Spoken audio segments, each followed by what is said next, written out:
Christmas morning came with the usual rituals, Linda's apple pies burning slightly at the edges, Robert insisting the fireplace be lit even though the thermostat was set to 72 degrees, and Emily always arriving just late enough to be adored. The tree blinked from the corner of the room, strung with those same silver bulbs from my childhood. I could trace every crack in the ornaments, every chip on the ceramic snowman flaws we'd never mention, as if tradition itself required silence. My mother, Linda Smith, wore her silk green robe like a queen opening court.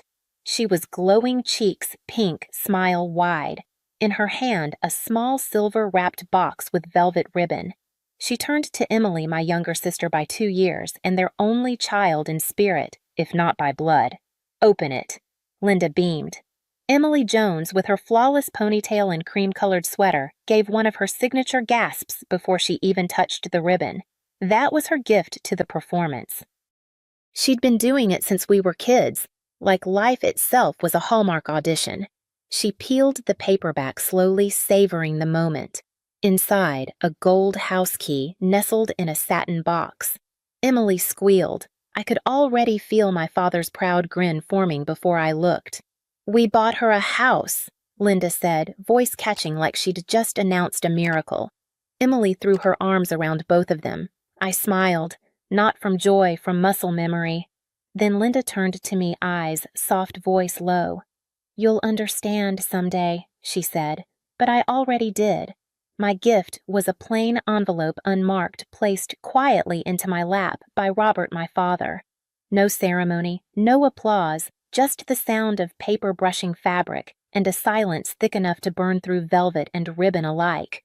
I didn't open the envelope right away. It sat in my lap like something fragile and vaguely humiliating, a reminder not just of what I lacked, but of how far they'd go to make that lack feel normal. Robert, my father, had handed it to me with the same energy he used when passing a utility bill. No eye contact, no sentiment, just a quiet, "Here you go." Meanwhile, Emily was still squealing, holding her new house key up to the light, like it was made of diamonds instead of debt and favoritism. Linda dabbed her eyes with a napkin and whispered something about marble countertops and built-in bookshelves. I looked down at the envelope again. Then, no card. Just my name, handwritten in the corner in my mother's elegant cursive, a style she'd perfected on PTA flyers and Christmas tags. I ran my finger along the flap, but didn't open it. Because before I even knew what was inside, I already knew what it meant. It meant they saw me the same way they always had. I was 9, the first time I baked my own birthday cupcakes. Vanilla with too much butter and not enough sugar. Linda helped, but only because Emily had gymnastics practice and didn't want the kitchen to smell weird later. That morning, I came downstairs early, smiling, hopeful, thinking. Maybe there'd be balloons, a card, something. The kitchen was empty. No gifts, no candles, just the smell of burnt bagels and Linda humming to herself while brushing Emily's hair in the next room. That same year, Emily had a backyard party with a bounce house. Even neighbors we didn't like came by bearing sparkly presents and compliments rehearsed for someone else's child. By the time I hit middle school, I'd stopped expecting anything. When I graduated with honors, Linda didn't come. Emily had a regional cheer competition. I got a text that said, "So proud, sorry we couldn't be there. Go get them." When I placed first at the state science fair solar panel model fully functional, Robert showed up 15 minutes late and left before the awards.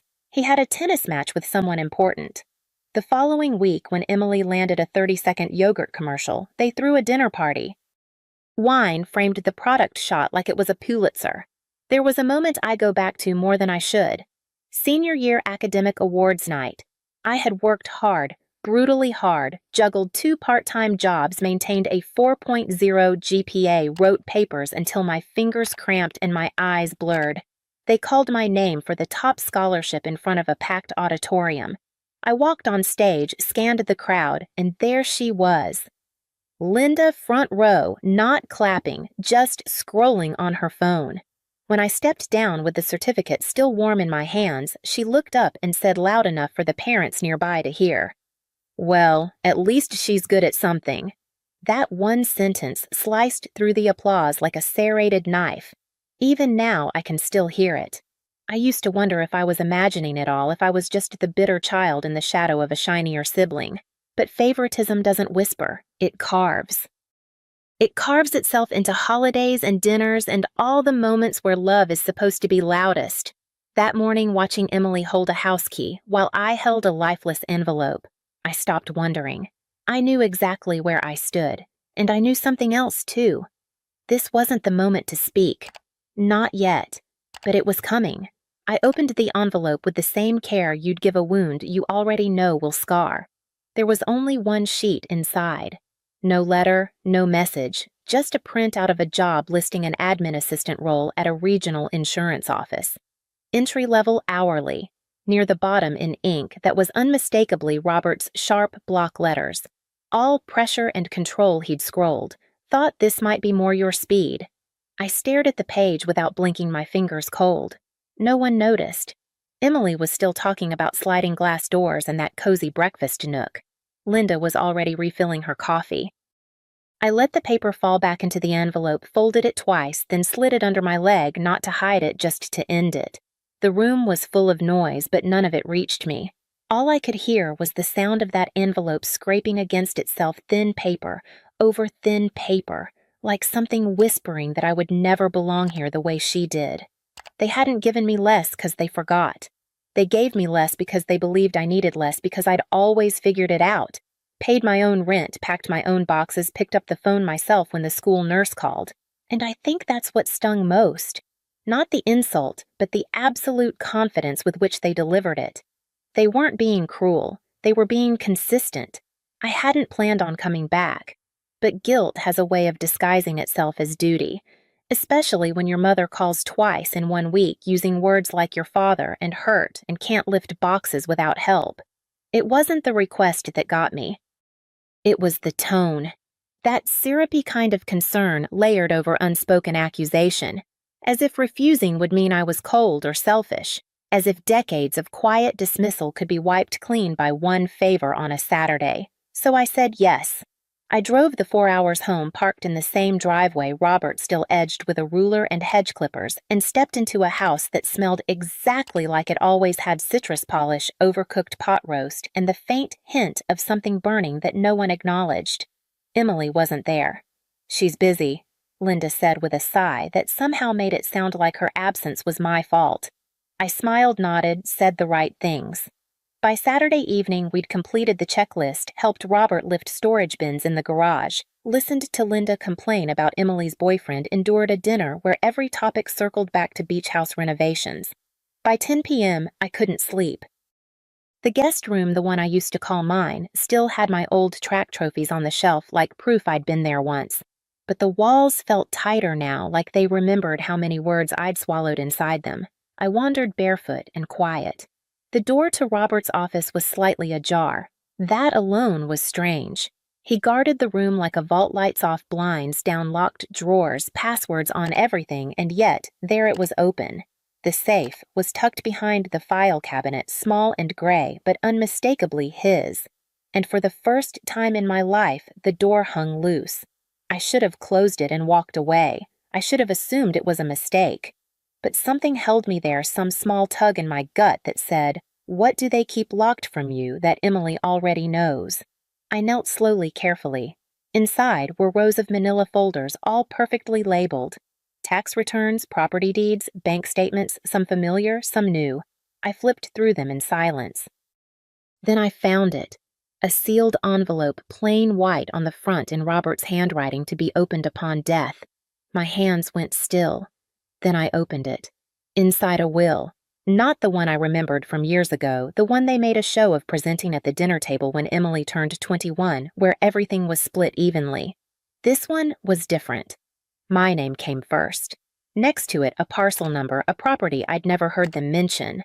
At first, I thought it was a mistake, but then I saw the next page a deed purchased under my name years ago. And below that, a signed authorization transferring funds using my name. The signature was mine. But the slant was wrong. The curl in the J didn't match. My breath caught in my throat.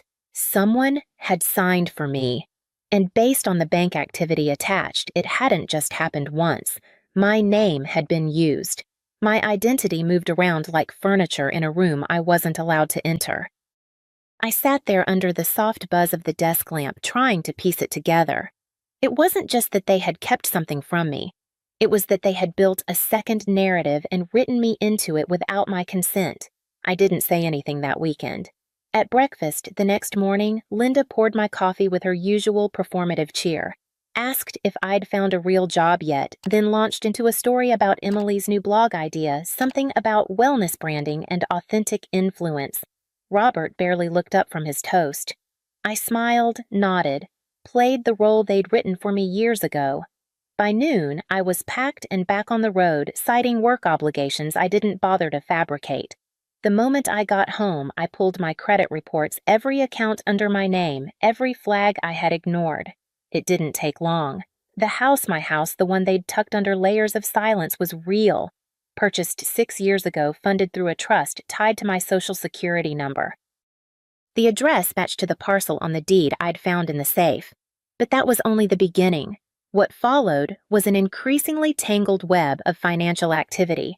Quiet transfers between internal family accounts, reallocated funds, and at least one authorization bearing a signature that wasn't mine again. So I called someone I trusted, a lawyer friend from college who specialized in estate structures. I didn't give her the whole story, just the documents laid out in careful order like I was trying to explain something I hadn't fully let myself feel yet. She called me back 2 days later. Her voice was calm, but her words were sharp. "Jessica, if you wanted to pursue fraud, you'd have a case. But that's not what you want, is it?" She was right. I didn't want revenge. I wanted clarity and then control. So we started digging quietly, carefully. What emerged over the next few weeks was almost absurd in its irony. On paper, I was wealthier than I'd ever imagined. Not extravagantly so, but meaningfully. The house, a small investment account I didn't know existed, and ties to a family holding company used to shelter assets during Emily's business venture. The beach house was the most damning detail.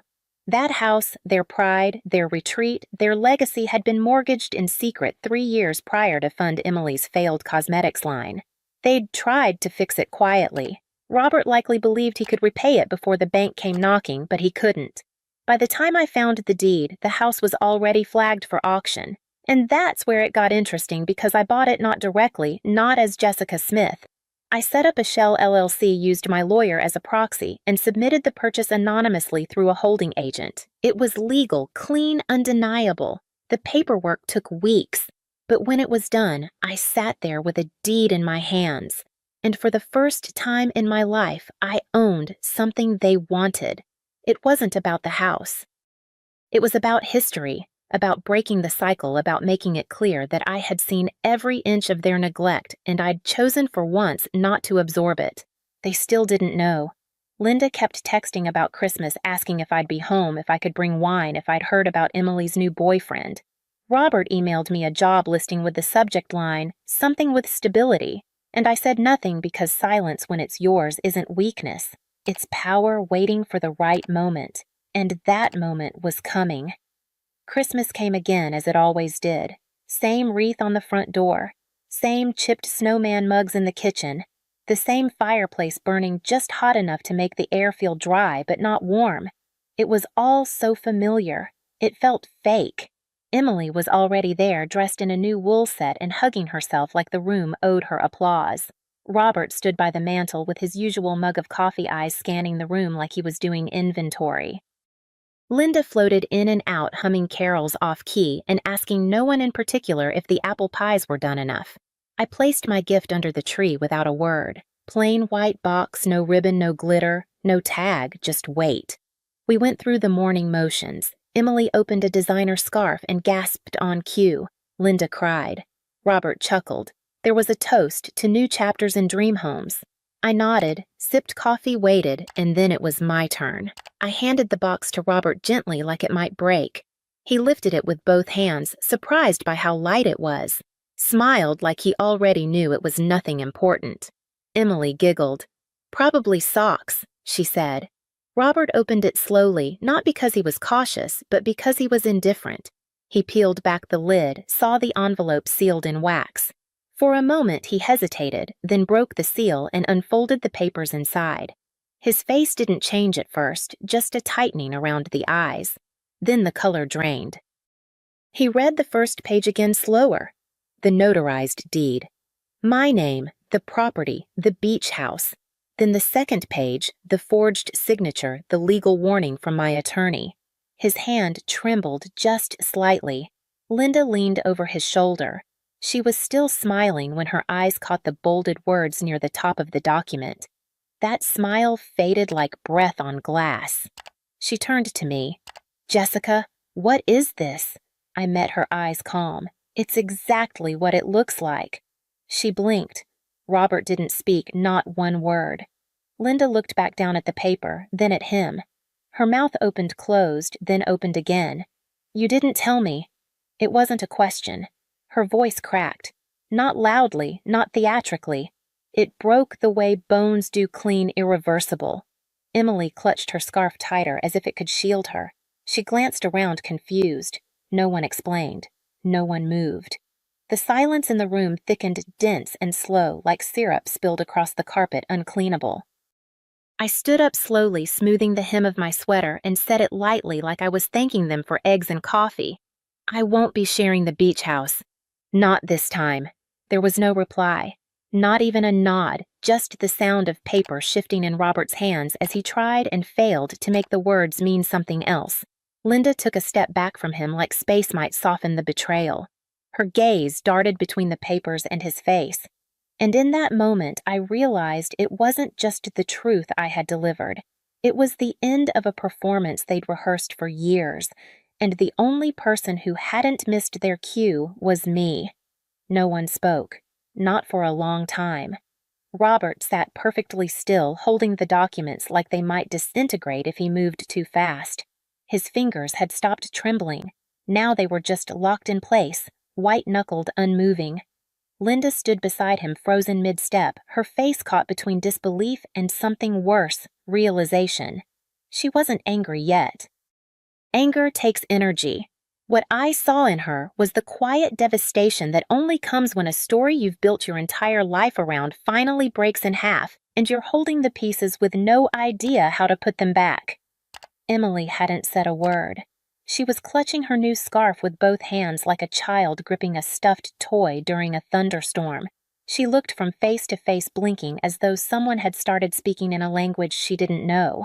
She had no frame of reference for what was happening. No script that more than anything told me how deep the lie had gone. No one had ever told her the truth either. Or maybe no one thought she could handle it. I stood there a moment longer, letting the silence stretch, letting it do the work I no longer needed to. They weren't going to apologize. They weren't going to explain. They weren't even going to ask how I'd found out, because some truths don't need to be spoken to be understood. When I reached for my coat, Linda flinched slightly like I'd raised a hand to her. I hadn't moved quickly, just deliberately, like someone who'd finally decided the scene was over. At the door, I paused. Not for drama, not for effect, just to look at them. Really look! Robert still staring at the papers, eyes refusing to blink. Linda crumbling by inches. Emily silent for once. And me still standing. Just so we're clear, I said softly. I won't be giving it back. Not the house. Not my name, not anymore. That was all. Then I opened the door and let the cold December air pour in behind me like water after a dam breaks. It hit my face like truth.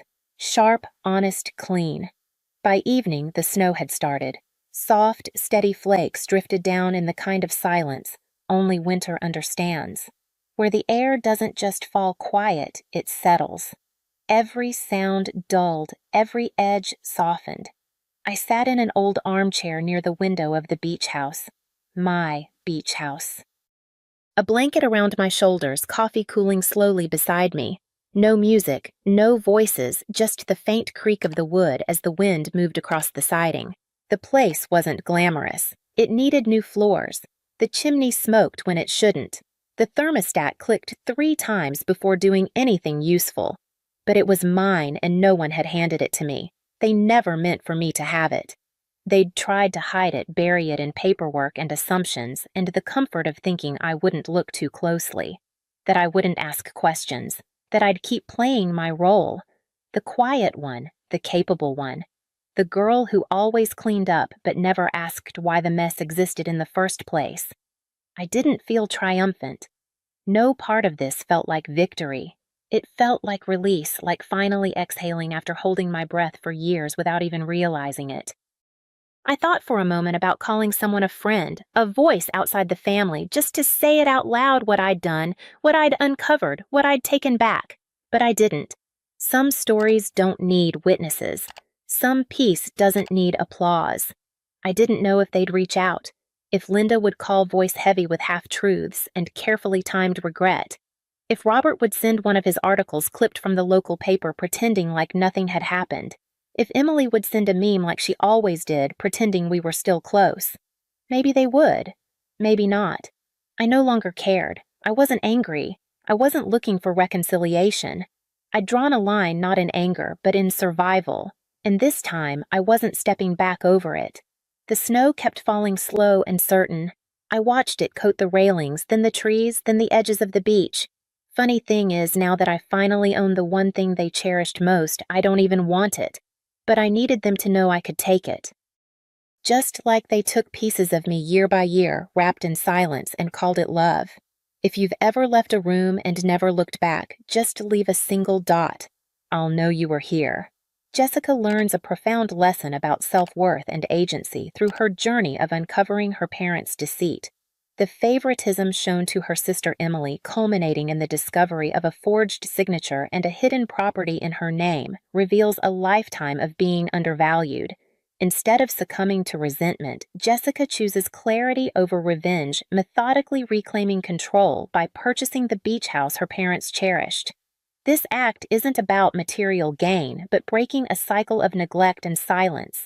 She realizes that her strength lies in her independence, paying her own way, enduring dismissals, and surviving without their validation. The lesson is that love and belonging cannot be forced or begged for. They must be earned through self-respect and boundaries. By walking away, owning her truth, and refusing to play the role of the overlooked daughter, Jessica finds peace not in triumph, but in release. She understands that her value isn't tied to her parents' approval, but to her ability to stand firm, claim her identity, and redefine her place in a family that never fully saw her. This empowerment comes from choosing herself, even when it means leaving others behind. The text message from my sister Lauren arrived at 2:47 p.m. on Friday afternoon while I was reviewing quarterly reports in my corner office overlooking downtown Portland. The message was characteristically direct and brutal in the way only siblings can manage. Don't come to Mom's 60th birthday party tomorrow. You'll ruin the photos and the whole aesthetic I've worked so hard to create. This is supposed to be elegant and sophisticated, not a charity case gathering. Hope you understand. I stared at the message for a moment, sitting in my ergonomic chair surrounded by the floor-to-ceiling windows that offered a panoramic view of the city skyline. The irony wasn't lost on me, but it wasn't surprising either. For the past 5 years since I'd left my corporate consulting job to start what my family called playing with nonprofits, I'd been systematically excluded from major family events. I typed back a simple response, understood. Lauren had been planning Mom's 60th birthday celebration for 3 months, treating it like a social media campaign designed to showcase her event planning skills and our family's supposed success. She'd chosen the ballroom at the Riverside Hotel, hired a string quartet, arranged for professional photography, and created a guest list that read like a who's who of Portland's social elite. And apparently I didn't fit the image she wanted to project. This wasn't entirely surprising. Ever since I'd founded what Lauren dismissively called some little charity thing, I'd been treated like the family member who'd lost their way. My modest apartment, 10-year-old Subaru, and preference for thrift store clothes had become sources of family embarrassment rather than personal choices. What my family didn't understand, what I'd stopped trying to explain 3 years ago, was that Cascade Foundation wasn't some little charity thing.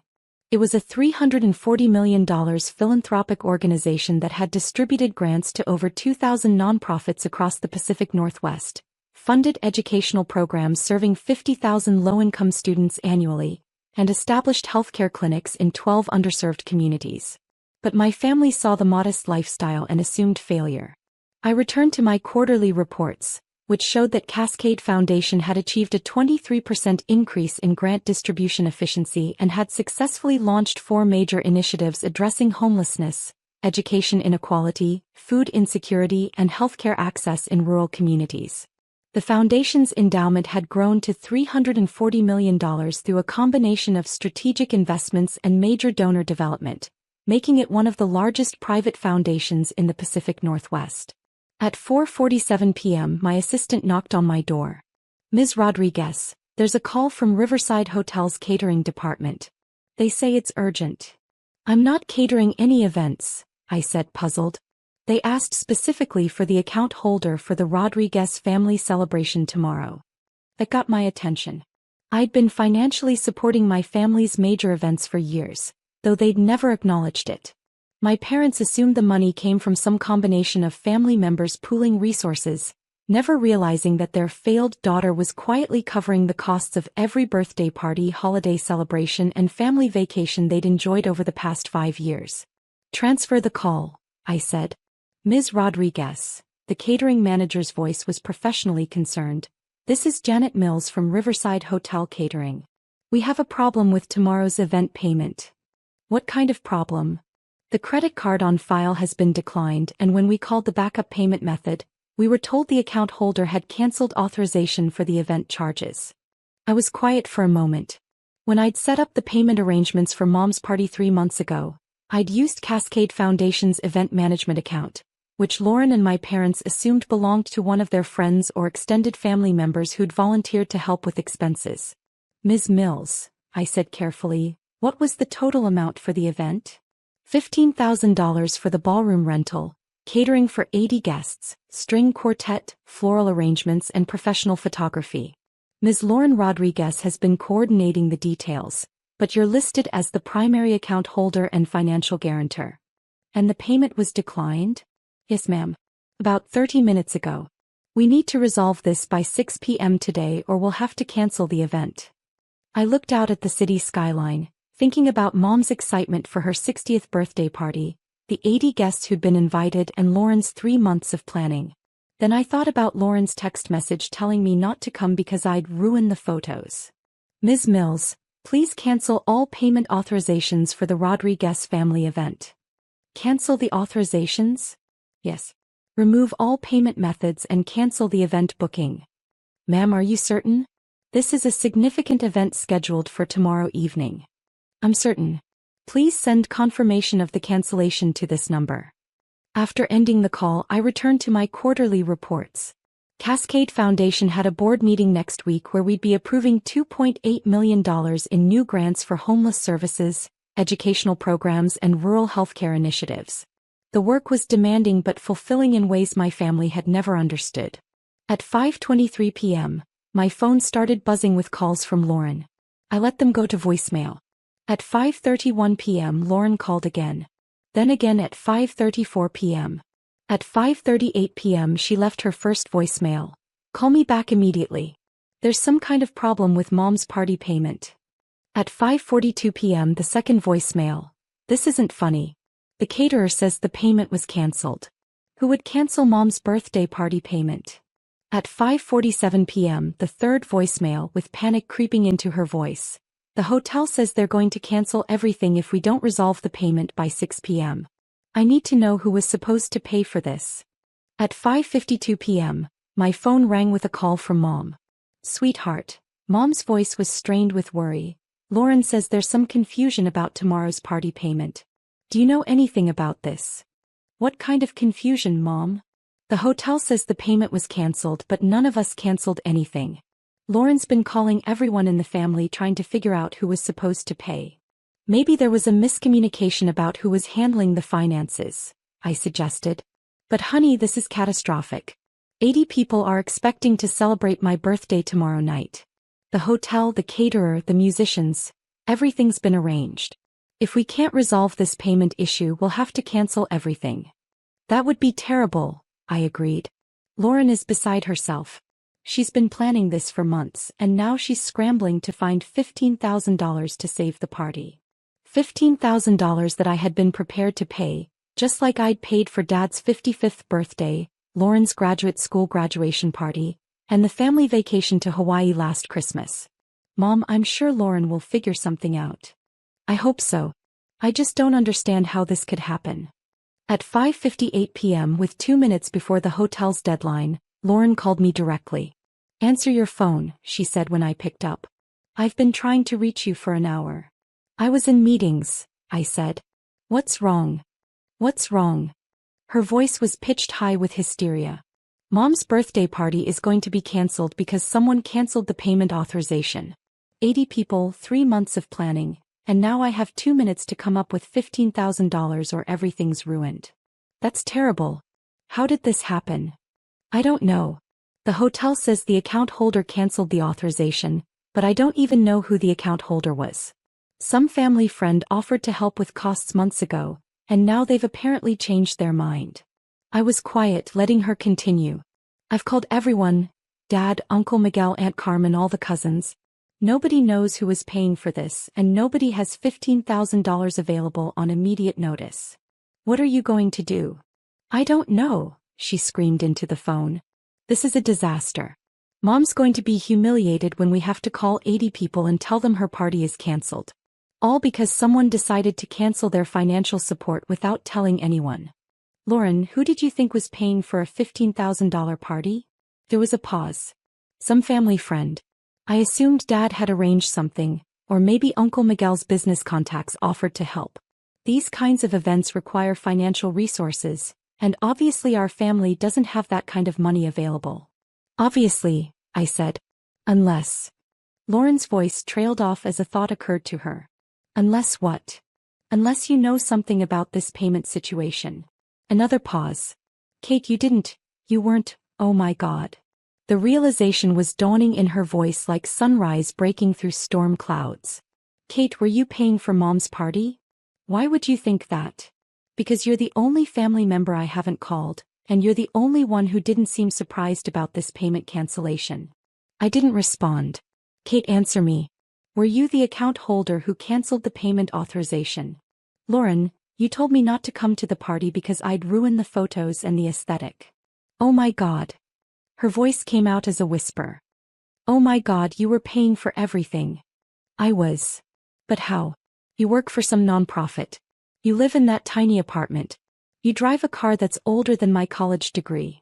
I work for Cascade Foundation. Right, some little charity. She stopped mid-sentence. Wait. Cascade Foundation? Yes. Kate, Cascade Foundation is. I've seen their name on buildings around the city. They fund major programs. Yes. You work for them? I founded them. I'm the executive director and president of the board. The silence on Lauren's end stretched for nearly 30 seconds. Kate, Cascade Foundation has hundreds of millions of dollars. $340 million in endowment assets, yes. And you run it? I founded it 5 years ago when I left corporate consulting. We've distributed over $50 million in grants to date. But you said you worked for a nonprofit. You never said you ran a major foundation. I tried to tell you about Cascade Foundation. Every time I mentioned our grant programs or community initiatives, someone said I was playing with charity work, or wasting my business education on do-gooder nonsense. But Kate, if you run a $340 million foundation, why do you live so modestly? Because I believe in using resources to solve problems rather than displaying wealth. Every dollar I spend on luxury items is a dollar not going to programs that feed hungry families or provide health care to people who can't afford it. Lauren was quiet for a long moment. Kate, you've been paying for our family events for years, haven't you? Dad's birthday party, your graduation celebration, the family vacation, Christmas dinners at the restaurant. Yes.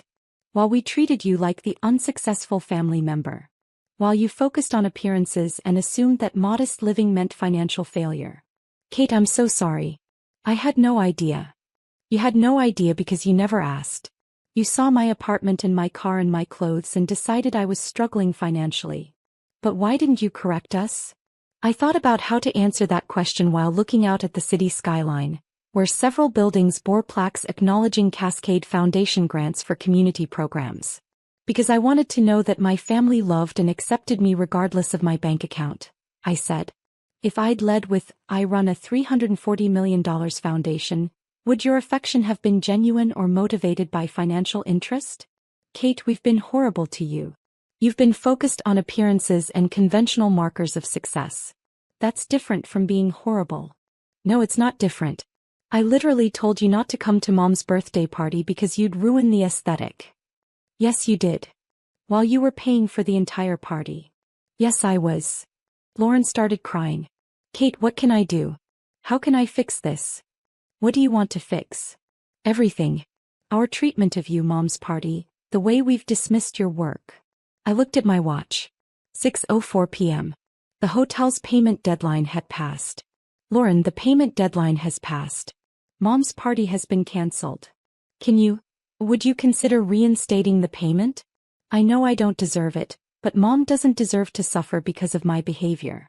What would change if I reinstated the payment? What do you mean? I mean, would anything actually change about how the family treats me, or would everyone just be more careful about their criticism until the next time they needed financial support? Lauren was quiet for a long time. Kate, I can't promise that everyone will change immediately. But I can promise that I understand now how badly we've misjudged you. And Mom's party? Mom's party should include you. Not because you're paying for it, but because you're Mom's daughter and you should be celebrating with us. Even if I ruin the aesthetic? Especially if you ruin the aesthetic. I've been more concerned about Instagram photos than about family relationships. I made a decision. Lauren, call the hotel. Tell them the payment authorization has been reinstated. Really? Yes. But I want to make something clear. Anything. This is the last family event I'll pay for without acknowledgement. If the family wants me to continue supporting these celebrations, then the family needs to acknowledge that support and include me in the planning. Absolutely. Kate, can I ask you something else? What? Would you be willing to help me understand what you actually do at Cascade Foundation? I want to know about your work, not because you're paying for things, but because I realized I don't know anything about my sister's career. I'd like that. The next evening, I attended Mom's 60th birthday party at the Riverside Hotel ballroom. I wore a simple black dress from my closet and arrived in my 10-year-old Subaru, just like always. But for the first time in years, Lauren introduced me to guests as my sister Kate, who runs Cascade Foundation and does incredible work in our community. During the toasts, Dad raised his glass and said, "To my wife of 40 years who taught our children the importance of giving back to others. And special thanks to our daughter Kate, whose generosity made tonight possible." It wasn't perfect, and I knew that changing family dynamics would take time. But it was a start.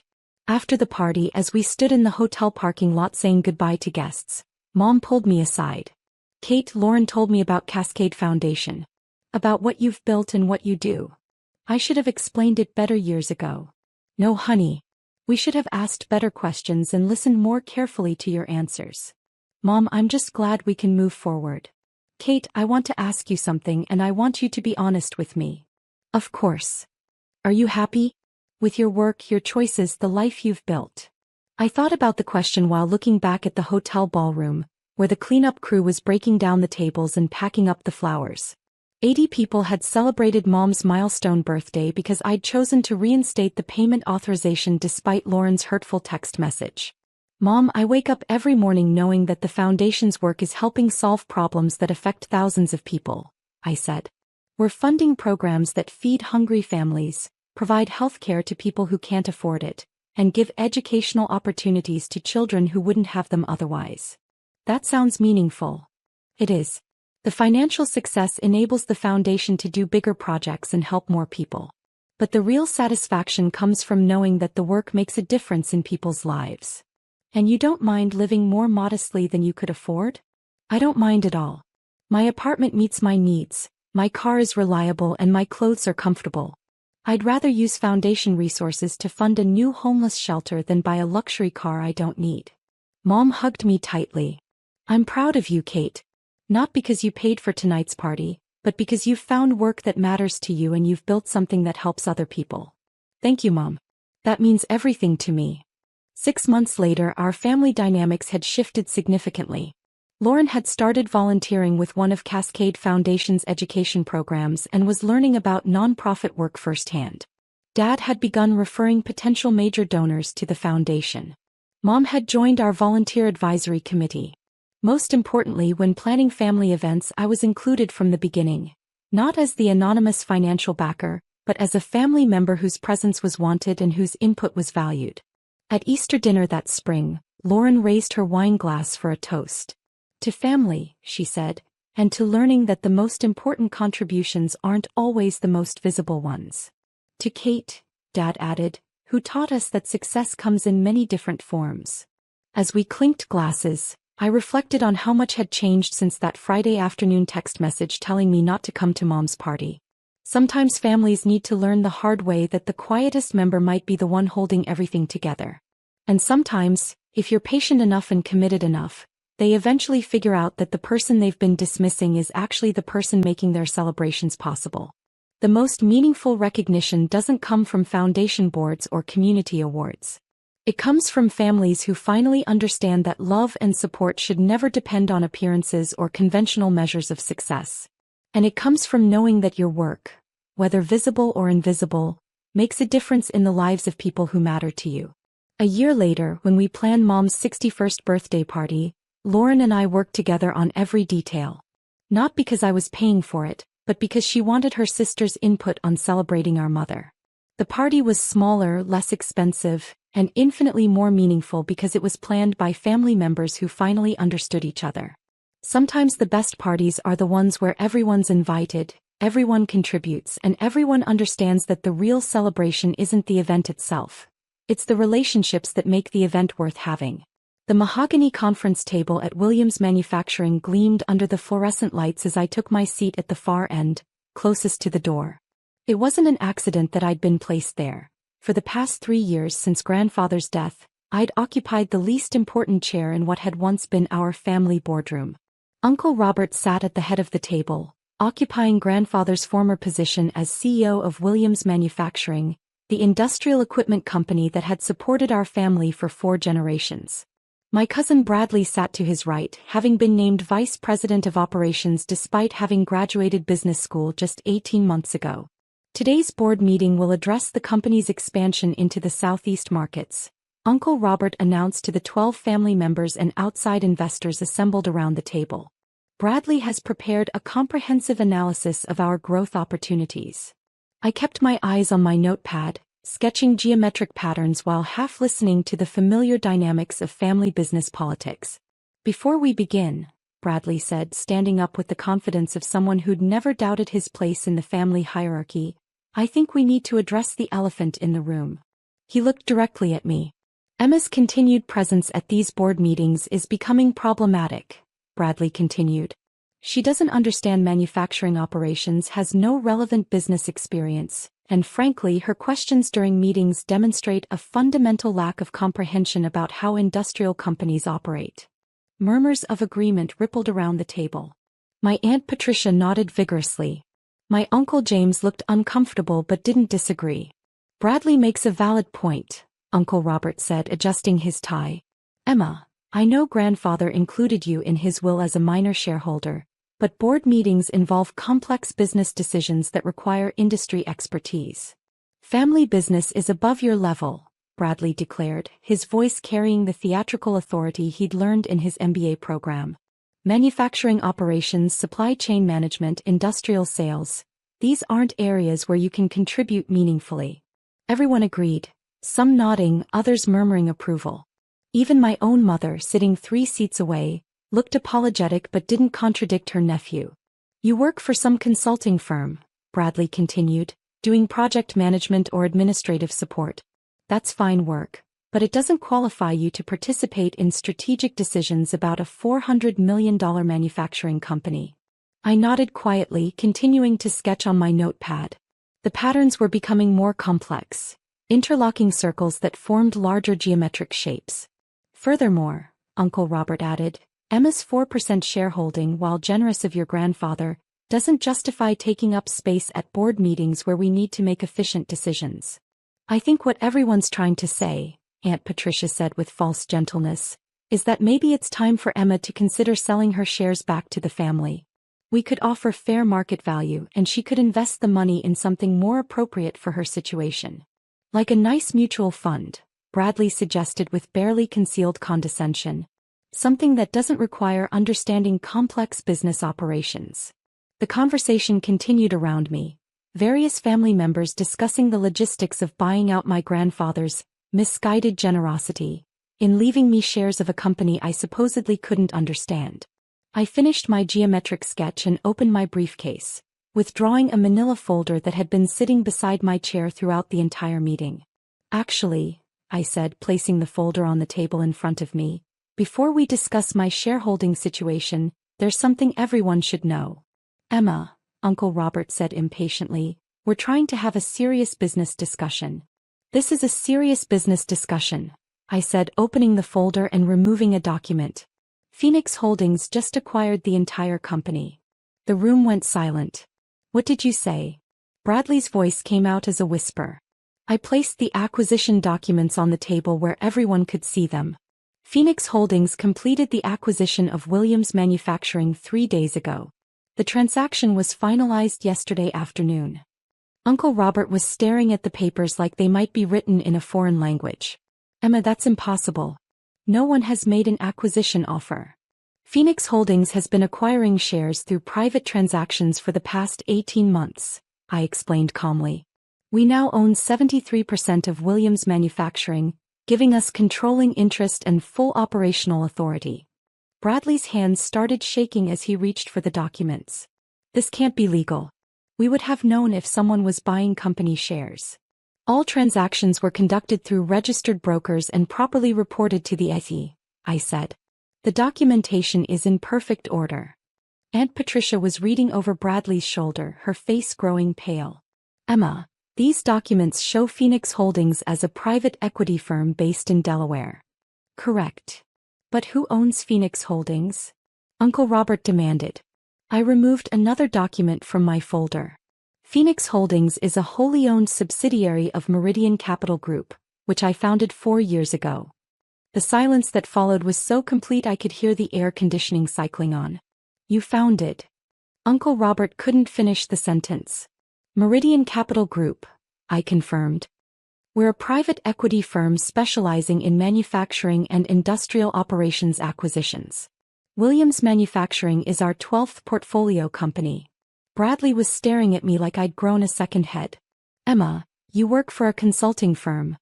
I work for Meridian Capital Group, I corrected, which I founded and where I serve as managing partner.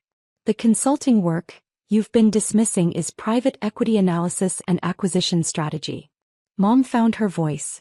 Emma, are you saying you own this company now? Phoenix Holdings owns 73% of Williams Manufacturing. I personally own 89% of Phoenix Holdings. So yes, I effectively control this company. Uncle Robert was frantically reading through the acquisition documents. This shows a purchase price of $340 million for controlling interest. Emma, where did you get $340 million? Meridian Capital Group manages approximately $2.8 billion in assets across various industrial investments, I said. The Williams Manufacturing acquisition was funded through a combination of firm capital and institutional investor partnerships. $2.8 billion? Aunt Patricia's voice came out as a squeak. Our current assets under management, yes.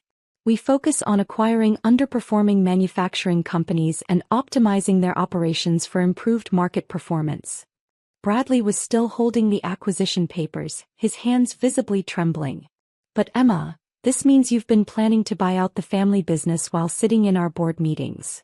I've been conducting due diligence on Williams Manufacturing as a potential acquisition target, I corrected.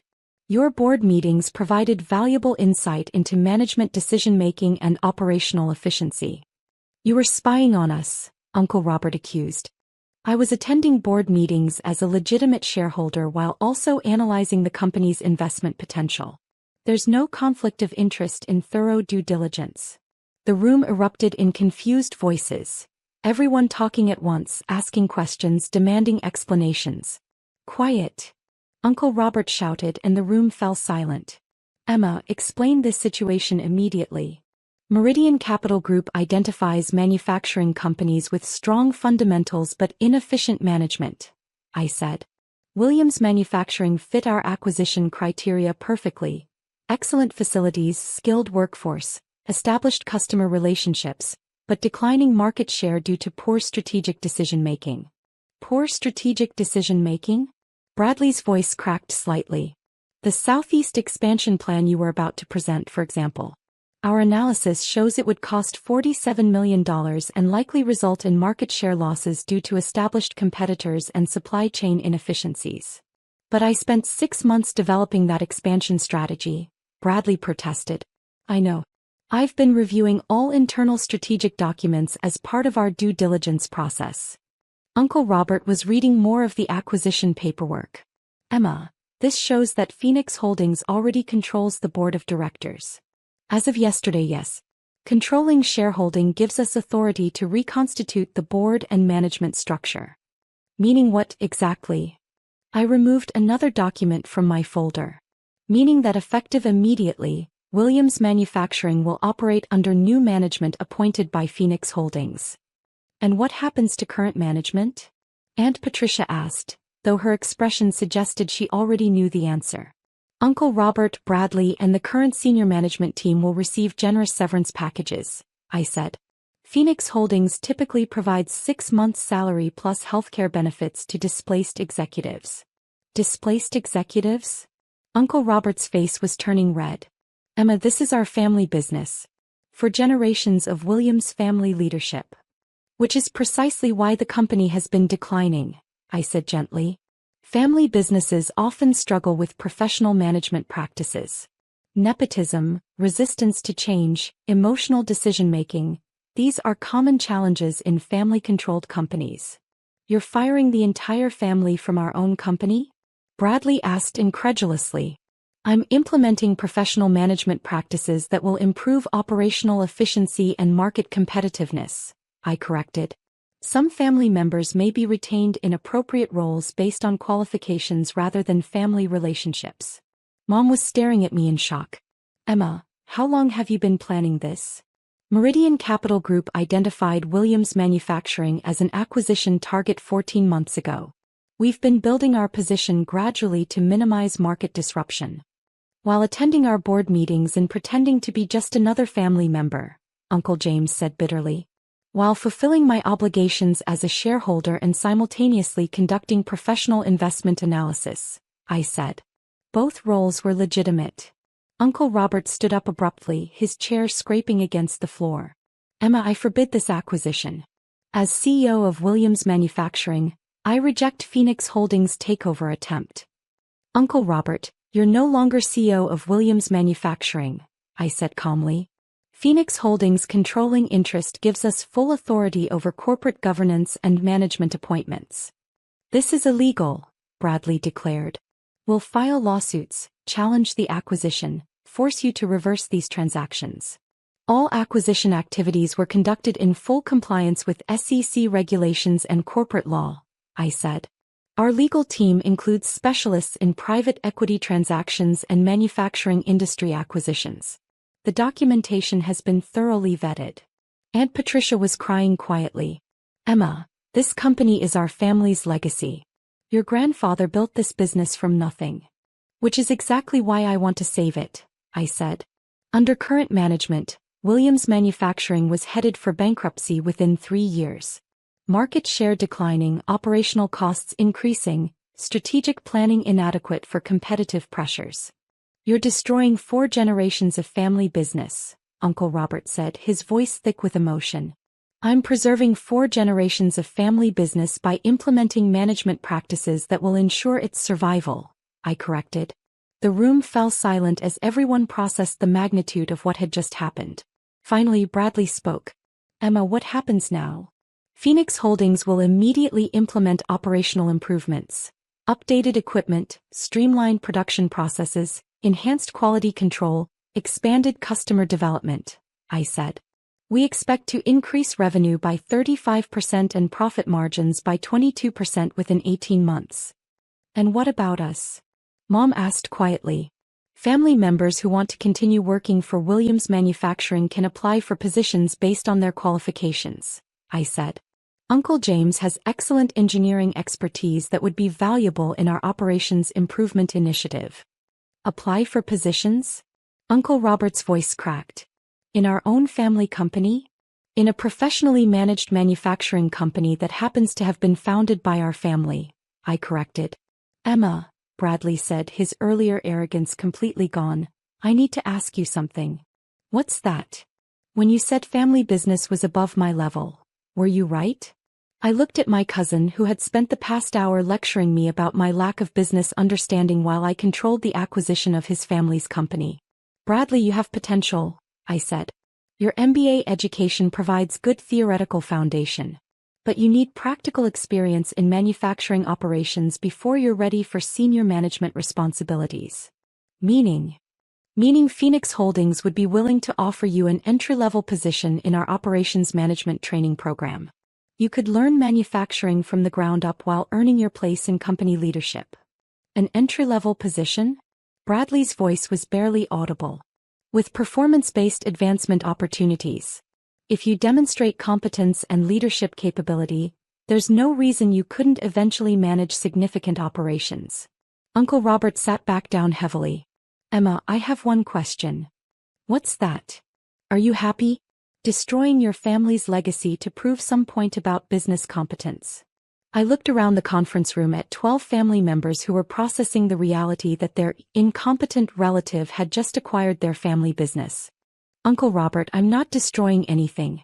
I'm saving a company that was failing under family management and transforming it into a competitive manufacturing operation that can survive for another 4 generations. But at what cost? At the cost of recognizing that family loyalty doesn't substitute for professional competence, I said. Williams Manufacturing needs efficient operations, strategic planning, and competitive market positioning. Those requirements don't change just because the company has been family-owned. Mom finally spoke. Emma, how long have you been running a private equity firm? 4 years. We started with 1 acquisition and grew through successful operational improvements and strategic reinvestment. And you never told us? I tried to tell you about Meridian Capital Group. Every time I mentioned private equity work or acquisition analysis, someone said I was playing with spreadsheets or doing administrative support for real investors. The memory of previous dismissals hung in the air. Just like when I tried to explain our manufacturing efficiency analysis, and Bradley said I didn't understand real business operations, I continued. But Emma, Aunt Patricia said, if you're worth hundreds of millions of dollars, why didn't you correct us? Because I wanted to understand Williams Manufacturing's actual operational capabilities before making acquisition decisions, I said. Your board meetings provided valuable insight into management practices and strategic thinking. You were evaluating us, Uncle Robert said with dawning realization. I was conducting due diligence on a potential investment, I confirmed. The fact that it was also my family's company made the analysis more complex, not less thorough. 6 months later, Williams Manufacturing had implemented the operational improvements Phoenix Holdings had promised. Revenue increased by 31%, profit margins improved by 19%, and the company had secured 3 major new contracts in competitive markets. Bradley had accepted the entry-level position in operations management and was learning manufacturing processes from experienced floor supervisors. Uncle James had been hired as senior engineering consultant and was leading the equipment modernization initiative. Uncle Robert had used his severance package to start a small consulting firm helping family businesses transition to professional management practices. At the company's annual shareholder meeting, the first under Phoenix Holdings ownership, I presented the financial results to the board.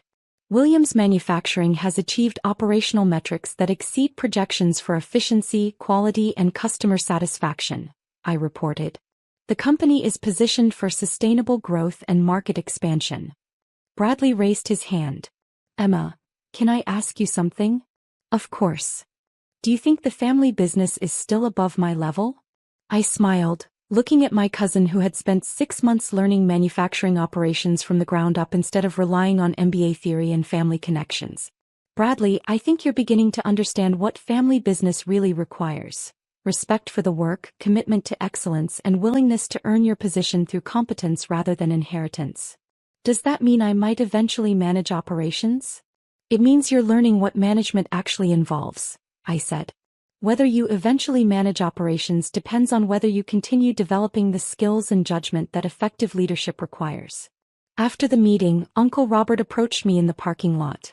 "Emma, I want to apologize," he said, "for dismissing your capabilities, for assuming you couldn't understand our business, for treating you like an outsider in your own family company. Uncle Robert, you were protecting what you thought was best for the family business." "No, I was protecting my own position," he said honestly. "I was threatened by the idea that someone might understand the business better than I did." "Understanding the business and managing it effectively are different skills," I said. "You built relationships with customers and maintained operations for years. That experience has value, even if strategic planning wasn't your strongest area. Is there room for that experience in the new Williams manufacturing?" I considered the question. Phoenix Holdings values practical expertise alongside strategic planning. "If you're interested, we could discuss a consulting role that uses your customer relationship knowledge." "I'd like that very much." Looking back on that board meeting where Bradley had declared family business above my level, I realized that he'd been partially right. Traditional family business practices, based on inheritance rather than competence, had been above my level of tolerance. But professional business management, based on operational efficiency and strategic planning, had been exactly at my level of expertise. The difference was that I'd built my level up to meet the challenge, rather than expecting the challenge to accommodate my limitations.